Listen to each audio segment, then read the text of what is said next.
Assalamualaikum dan salam Malaysia Madani. Bersama saya Ramla Saharani dalam Buletin MBI edisi ke-22 2023.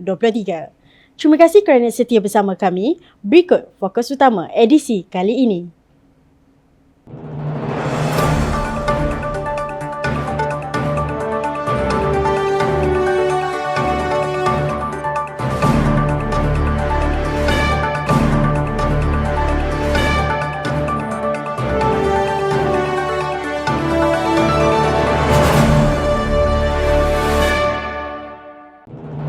MBI guna kaedah hard in place baiki jalan rosak. Kerajaan Perak laksana kajian untuk menaik taraf sistem pembaritan atasi masalah banjir kilat. Datuk Bandar Ipoh terima kepimpinan PBT terbaik.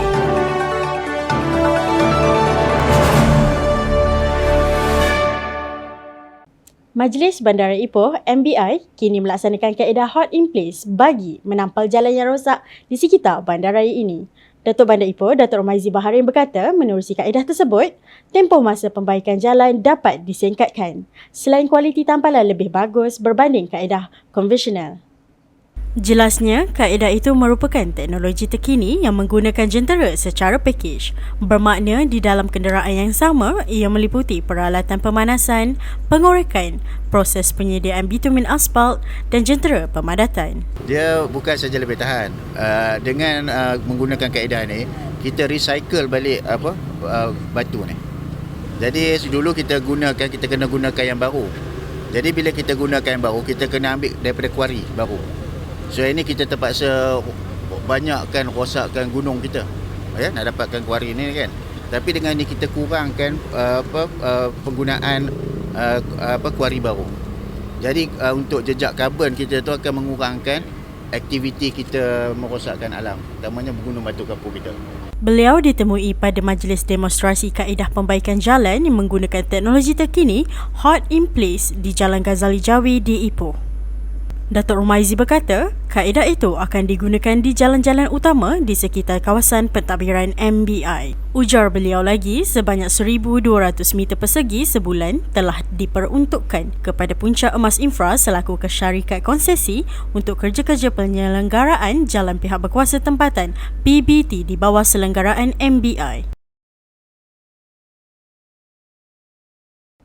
Kerajaan Perak sedang dalam kajian untuk menaik taraf sistem pembaritan bagi mengatasi masalah banjir kilat yang melanda beberapa kawasan di negeri ini termasuk Bandaraya Ipoh. Menteri Besar Datuk Seri Saharani Mohamad berkata, sistem pembaritan sedia ada tidak mampu menampung kapasiti air yang banyak, lebih-lebih lagi sekiranya berlaku hujan lebat.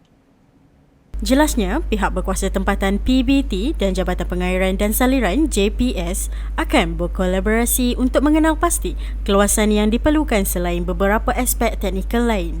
Sekarang ni dalam proses kita nak kenal pasti apa saiz yang perlu kita sediakan longkang di MBI ini untuk menampung jangka masa panjang, bukan untuk setahun dua.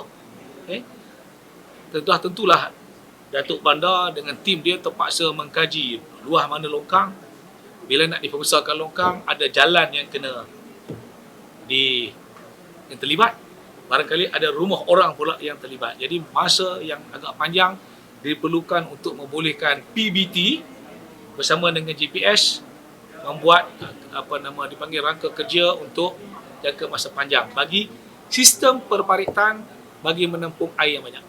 Beliau ditemui selepas mengadakan lawatan ke Pusat Pemindahan Sementara PPS, Dewan Orang Ramai Taman Meru 2A dan Dewan Orang Ramai Kampung Sri Kinta di Ipoh. Pada lawatan tersebut, beliau turut menyampaikan sumbangan wang ihsan bernilai RM600 kepada 77 keluarga yang terjejas akibat ribut dan banjir yang melanda beberapa kawasan di Ipoh semalam.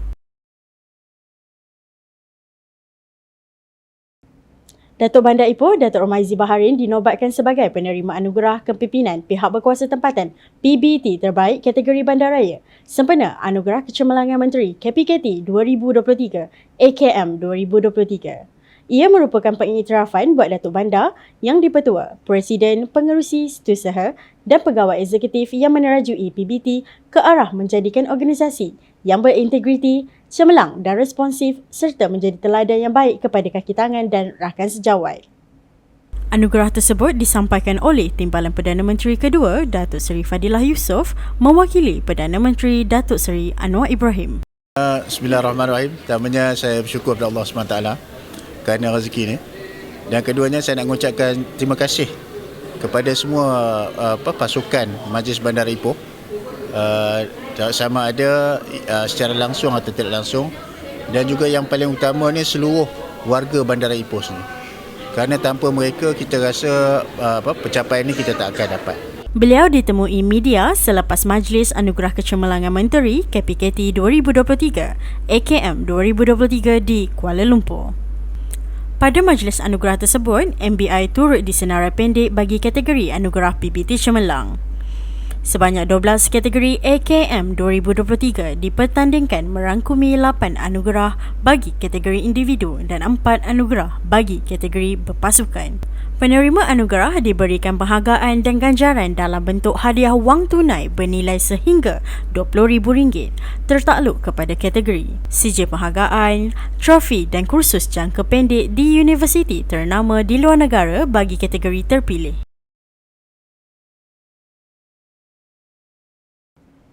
Majlis Bandaraya Ipoh MBI dengan kerjasama Plan Malaysia dan Malaysian Institute of Planners telah melakar kejayaan di peringkat antarabangsa apabila merangkul Winner Award for Outstanding Planning Achievement in the Commonwealth. Pencapaian itu dirangkul sempena anugerah Commonwealth Association of Planners CAP Awards bagi kategori Planning for the Conservation of the Built and Natural Environment and Cultural Heritage. MBI merupakan satu-satunya pihak berkuasa tempatan PBT tunggal dari seluruh Malaysia menerima anugerah tersebut. Anugerah CAP adalah anugerah yang diberikan untuk pencapaian perancangan cemerlang di seluruh negara Commonwealth dalam usaha untuk mempersembahkan contoh terbaik dari segi amalan perancangan di seluruh negara Commonwealth. Sebanyak 6 kategori dipertandingkan dalam anugerah CAP, antaranya Planning for the Climate Emergency Move to the Net Zero, Planning for the Cities and Human Settlements, Plan Making in the Commonwealth, dan Planning in Response to Natural or Technological Disaster. Terdahulu, anugerah berkenaan telah disampaikan oleh Presiden Commonwealth Association of Planners, Miss Elena Mohammed, kepada pengarah perancangan MBI, Town Planner Muhammad Zainal Abdul Hamid yang mewakili Datuk Bandar Ipoh.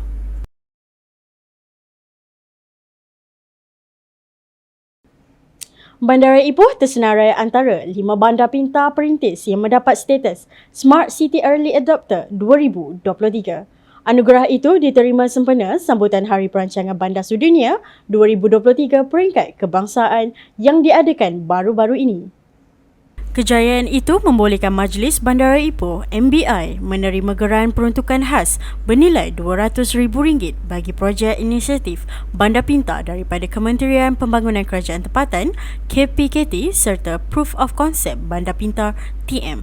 Datuk Bandar Ipoh, Datuk Romaizi Baharin mewakili MBI menerima geran peruntukan khas tersebut daripada Ketua Setiausaha KPKT Datuk Wira M. Nur Azman Taib. Antara pihak berkuasa tempatan yang menerima status berkenaan adalah Dewan Bandaraya Kuala Lumpur, Majlis Bandaraya Petaling Jaya, Majlis Bandaraya Seberang Perai dan Majlis Bandaraya Alor.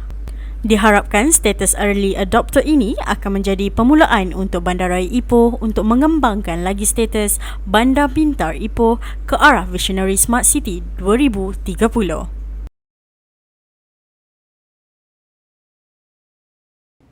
Majlis Bandaraya Ipoh MBI menyasarkan kaedah pembayaran bil cukai taksiran secara aplikasi digital dapat dilaksanakan sepenuhnya menjelang 2027.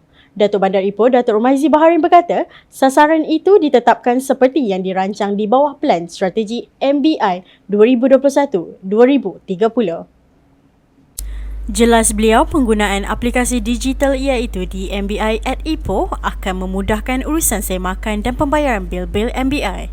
Aplikasi itu juga membolehkan pengguna, terutama masyarakat, lebih cekap dalam melakukan pembayaran pada bila-bila masa. Tapi kita dalam tempoh sekarang ni kita guna dua-dua dulu. Jadi maknanya pelan-pelan. Sebab dalam konsep kita ni kita nak mula dengan konsep pendidikan. Kita punya strategi dalam strategi kita sampai 2027. Kita ada plan strategik kita Ipoh sampai Ipoh 2021-2030 dan infrastruktur digital kita sampai 2027. Hopefully kita boleh capai. Beliau berkata demikian dalam sidang media selepas melancarkan aplikasi DMBI modul cukai taksiran di Ipoh. Dalam pada itu, Datuk Romaizi turut memaklumkan sehingga kini sebanyak 28,800 muat turun bagi aplikasi DMBI dilakukan menerusi Google Play Store dan App Store.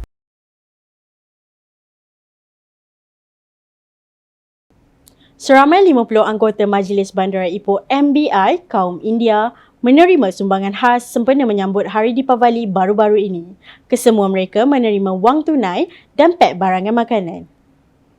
Sumbangan telah disampaikan Datuk Bandar Ipoh, Datuk Romaizi Baharin pada majlis yang diadakan di MBI. Hadir sama pada program berkenaan Ketua Whip Ahli Majlis MBI Datuk Mazlan Abdul Rahman, Ahli Majlis MBI merangkap pengerusi jawatan kuasa Kecil Pelancongan MBI Datuk Ahmad Hariri Kamarudin dan Ahli Majlis merangkap pengerusi jawatan kuasa kecil Hal Ehwal Bukan Islam MBI P. Lawrence.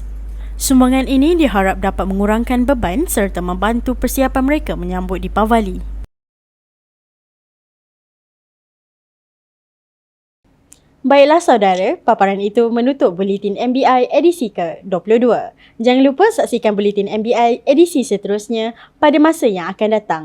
Sebelum berpisah, jangan lupa untuk subscribe dan like YouTube Majlis Bandara Ipoh.